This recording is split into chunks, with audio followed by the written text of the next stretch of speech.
Salut à tous, amis, c'est Mozart. Il est temps de faire un nouvel aperçu important du prix de 8K. Donc, en gros, toutes les transactions. Pour l'instant, ce sont uniquement Bitcoin et Ethereum que je partage dans le public. Elles se trouvent dans le Telegram Channel, c'est-à-dire que toutes les transactions, les ordres limites, etc. y sont. Pour l'instant, je ne prévois rien d'autre à partager dans le Telegram Channel, mais il est possible que nous tradions également sur Solana. J'ai donc deux ordres en attente sur 8K, c'est-à-dire un ordre de vente à 65 à 190 et un ordre d'achat à 61 à 170 pour l'instant, je n'ai rien changé. Ainsi, les deux lignes rouges représentent des stops de déclenchement, la ligne du haut pour le short et celle du bas pour le long. Quelle est la situation actuelle?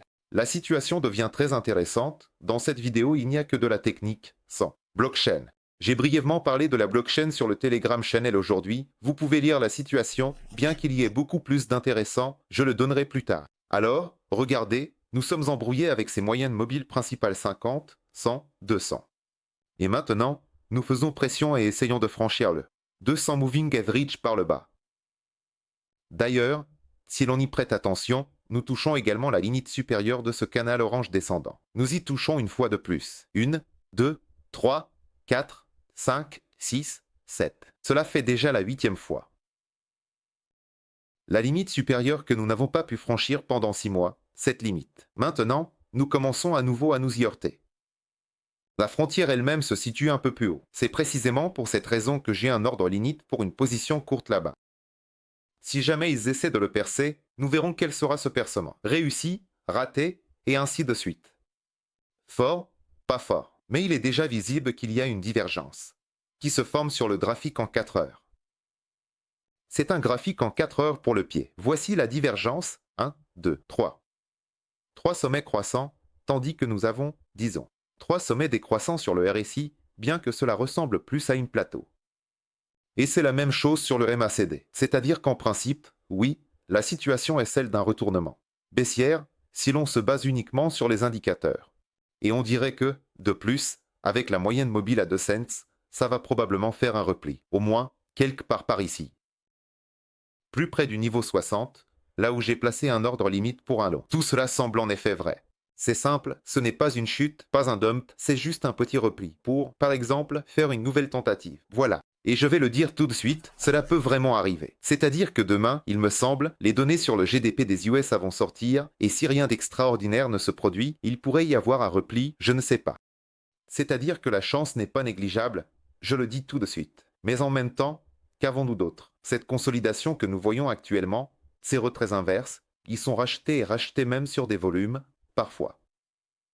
C'est-à-dire que ces prix les absorbent. Cependant, selon les indicateurs, il n'y a pas de divergence marquée. Comme je l'ai déjà dit, sur le graphique de 4 heures, c'est simplement un mouvement latéral, semblable à une plateau. Eh bien, à l'intérieur de cette zone de consolidation, nous avons ces minima décroissants. Bien que tout soit identique en bas et concernant le MACD, nous avons donc une consolidation haussière, mais en même temps, il se décharge, se décharge, se décharge, se décharge. En principe, de telles situations peuvent servir de continuation à la hausse. Les mouvements latéraux et de telles divergences non exprimées peuvent être déchargés sans mise à jour des creux, c'est-à-dire sans changement locaux de tendance. Par exemple, voici la même image, par exemple, quelque chose comme l'année 23, il y a aussi environ un an, il y avait quelque chose de très similaire. Eh bien, voilà. C'est-à-dire ici, ces deux niveaux de consolidation, ici les sommets augmentent, ici ils diminuent, nous déchargeons également le MACD, donc ici aussi les sommets augmentent, ici ils diminuent, ici nous nous déchargeons aussi dans la consolidation et nous montons encore pendant un certain temps, oui. Tout, en fait, cela pourrait être la même chose maintenant, mais il est important de comprendre que si nous déchargeons les indicateurs sans passer en dessous, par exemple, lors d'un retest à 60 000 $, cela correspondra déjà à la moyenne mobile de 2 cents sur le graphique à 4 heures.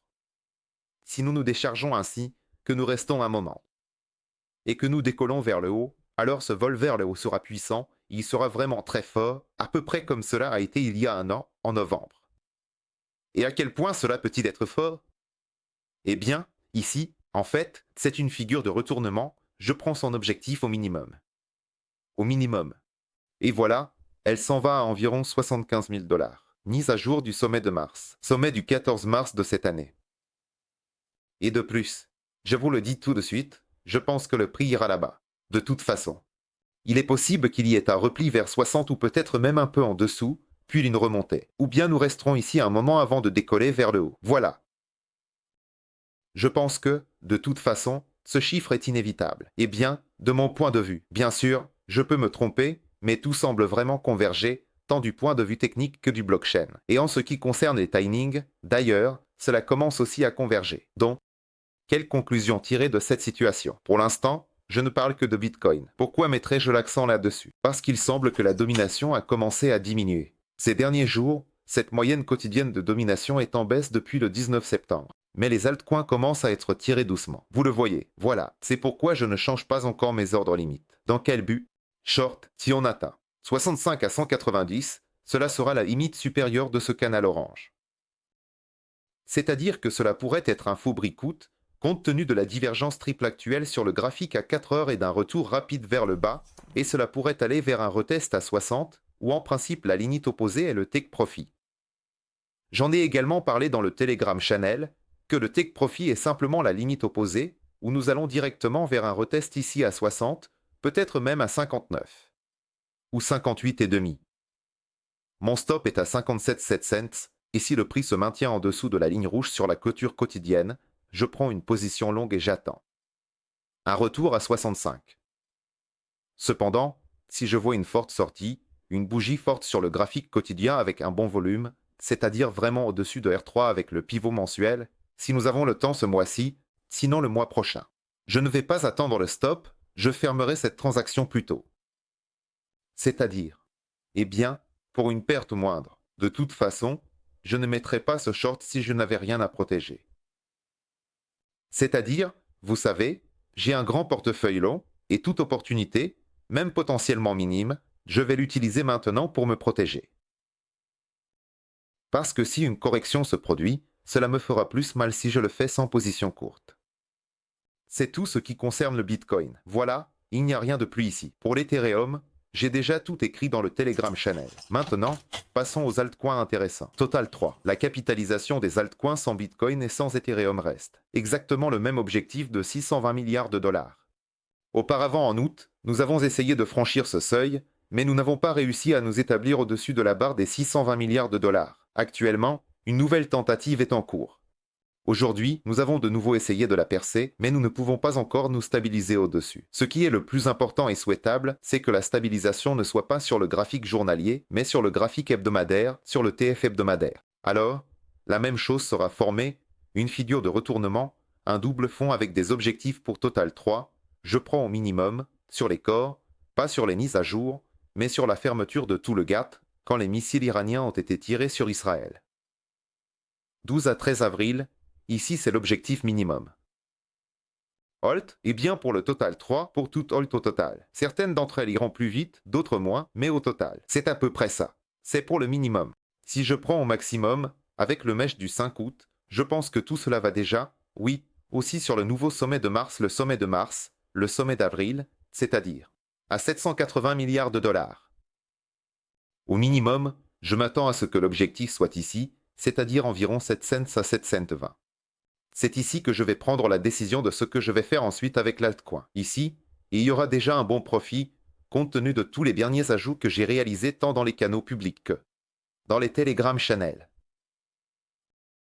Et je prendrai la décision de ce qui va se passer sur le marché par la suite, comment le fonds se comportera, quelle sera la situation géopolitique en fonction de la saisonnalité, où nous allons nous diriger et où se trouvera Bitcoin à ce moment-là. C'est là que je prendrai ma décision. Mais pas maintenant, je pense qu'il est encore trop tôt. Nous testons de manière trop active cette moyenne mobile à 2 cents. Nous avons déjà probablement essayé 1, 2, 3, 4 fois de nous approcher de lui par le bas et nous voulons vraiment percer à nouveau. Donc, de mon point de vue, la probabilité de cet événement n'est pas négligeable en ce moment. Voilà, ce sont des réflexions générales et une prévision générale. Et dans un avenir proche, je vous montrerai également des données intéressantes provenant de la blockchain qui signalent également que quelque chose de très vaste nous attend. Quelque chose de très vaste. Un véritable trend sur trend. Je vais probablement montrer ça sur Telegram. Eh bien, peut-être que je vais enregistrer une vidéo. Voilà, merci à tous. Bonne journée, c'était Mozart. Et à tous, au revoir.